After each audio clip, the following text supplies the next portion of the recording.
Welcome back to the Wolf Property and Casualty. I'm your host, Derek Laczniak, with 15 years of commercial broking experience focused on the middle market, upper middle market, and national account space. The Wolf of PNC is a practitioner-led podcast focused on the broker, the buyer, and the insurance carrier. No bullshit, nothing to sell here each and every episode. We're revisiting our series called Commissions to Convictions. This is a line of episodes related to my experiences and what I've learned over my 15 years rising to the absolute pinnacle of success in property and casualty sales, and then battling demons and burnout and substance abuse that eventually led me to 3 months in county jail, resigning from my job, and evaluating really everything that I thought I knew and had perfectly lined up in my life. And this episode is about a topic that I learned a lot about over the course of my career, and he maybe even learned a lot more about in the last 18 months. And I'm going to just flat out come out and say it. And it's money. I want to open my conversation about money with a couple things that I now hold true and I used to say but never really meant. And this is an effort in this short discussion to encourage anybody who likes these episodes to figure out your relationship with money as soon as possible. And I say that because specifically if you're a broker listening to this podcast, one of the main reasons that you are interested or doing or participating in this industry is because this industry, more than really any other industry, sales specifically, but also property and casualty sales, essentially affords you the ability to make however much money you want. And let's not kid ourselves. And I'm not here to be the mass magician who shows how the tricks are done. But it is not unusual for insurance brokers to make over $1 million a year, whether or not they own the company. Flat out brokers. And I knew many brokers who made way more than $1 million a year selling insurance to customers in middle market national account space. And that is exciting. And there is nothing wrong with that. And frankly, I don't know of another job or another industry where you don't have to have a founder's license, start a company, an MIT degree to make this kind of money. One of my mentors used to tell me that she used to say all the time, we don't save lives and we make 3 times, 4 times more than doctors. And I'm not here to have some crazy hot takes about money and say it's too much or too little.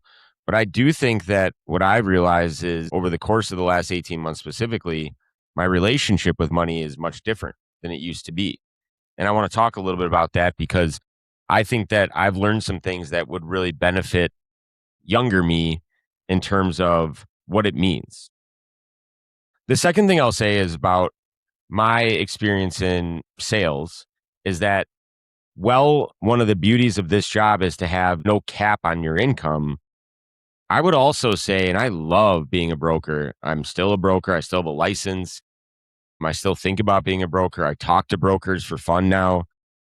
I'm not so sure that anybody would sign up to do this job if they didn't have the ability to make uncapped compensation.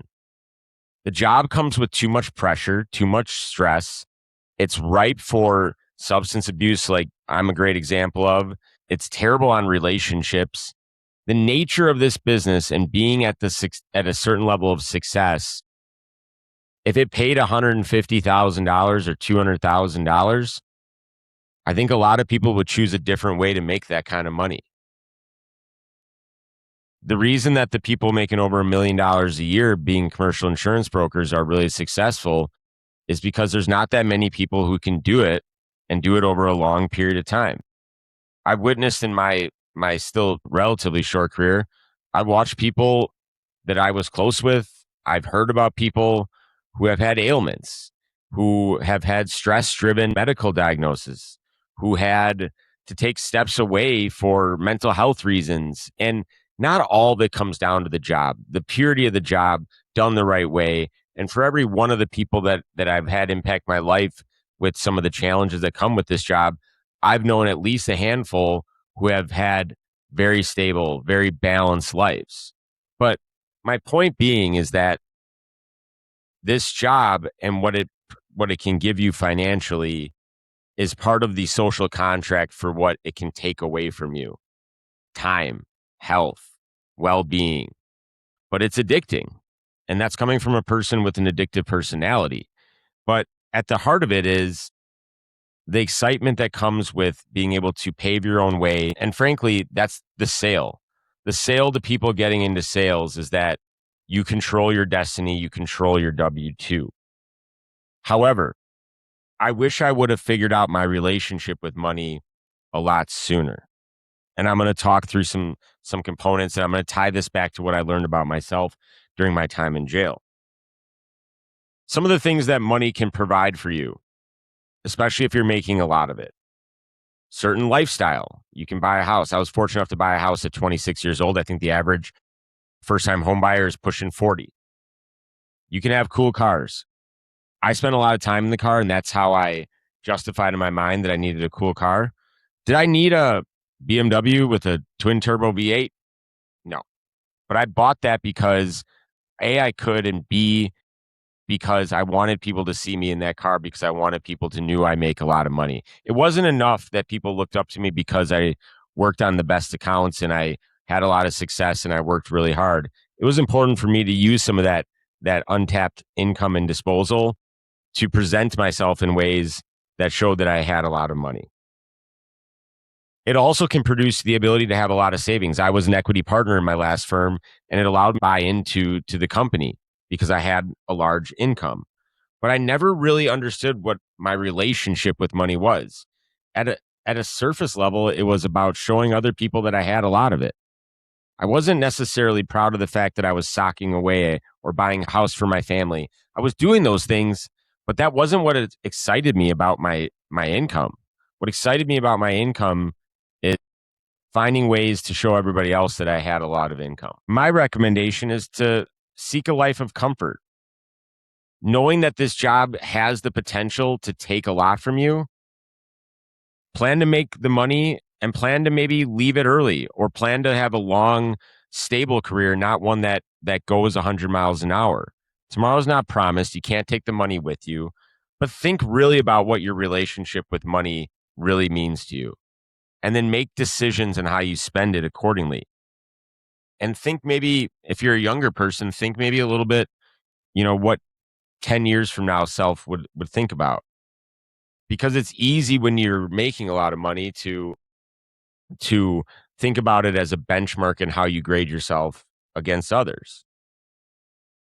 Over the last 5 years, before some of my life became unraveled, I had some signs about compensation and my relationship with money that really started to change a little bit. And these should have been warning signs to me. The first was, we used to get quarterly sweeps at the company that I worked at. That's not too uncommon for really any insurance brokerage. And when we got these quarterly sweeps, it's like getting a bonus every quarter. You have your monthly income, you get a draw, meaning an estimated draw that kind of is like your salary, so to speak. And then they true up your commissions versus what was expected for that draw every quarter. Typically, you're going to have a little added bonus because you don't ever want to owe the company money. So your draw is going to be, unless everything falls apart, you're going to have that. And then every quarter they true it up and they give you that quarterly draw.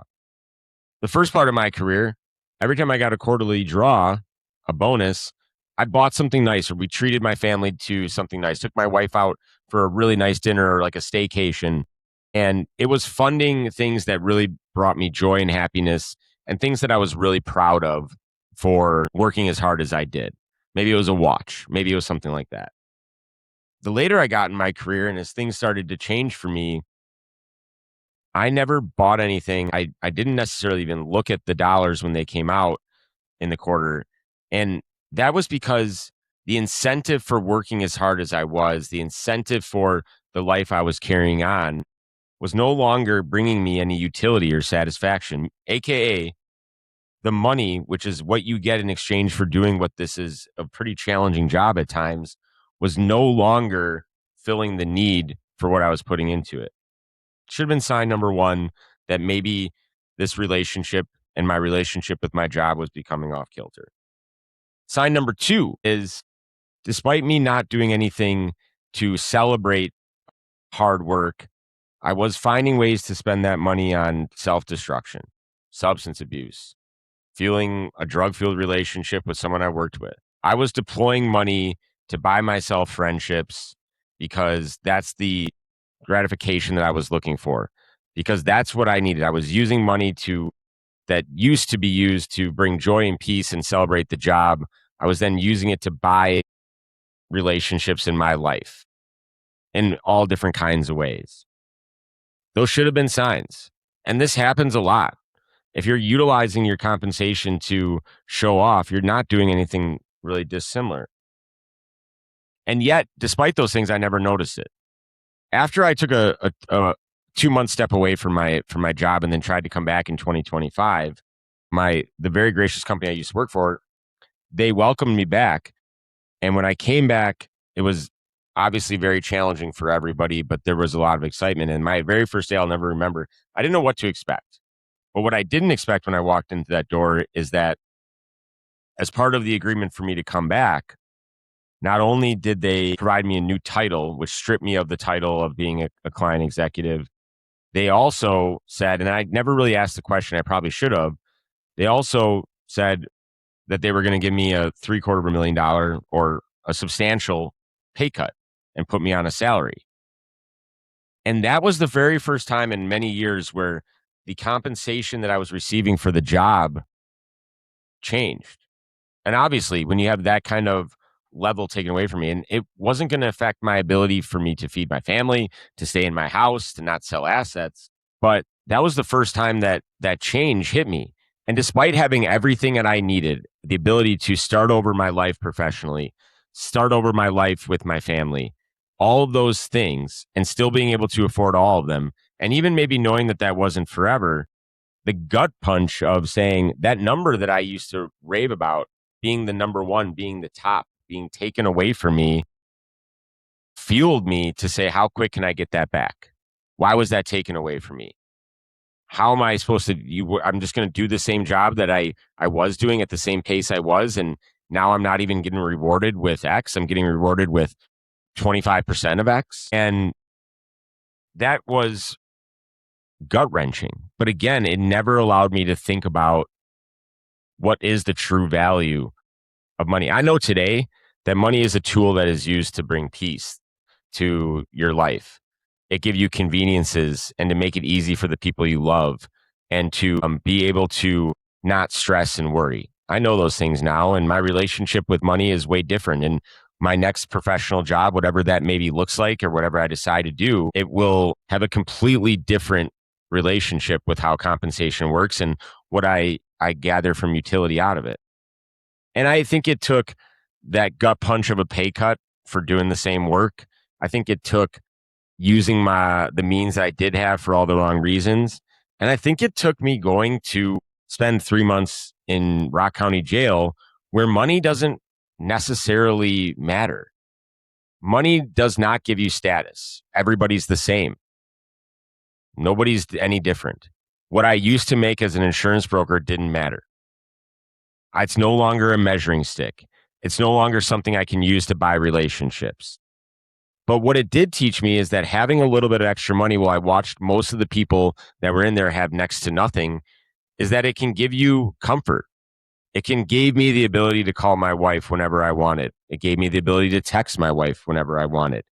It gave me the ability to buy an unlimited amount of notepads so I could write a letter to my son every other day. It gave me the ability to eat better food so that I could feel better. Gave me the ability to buy some creature comfort so I could sleep.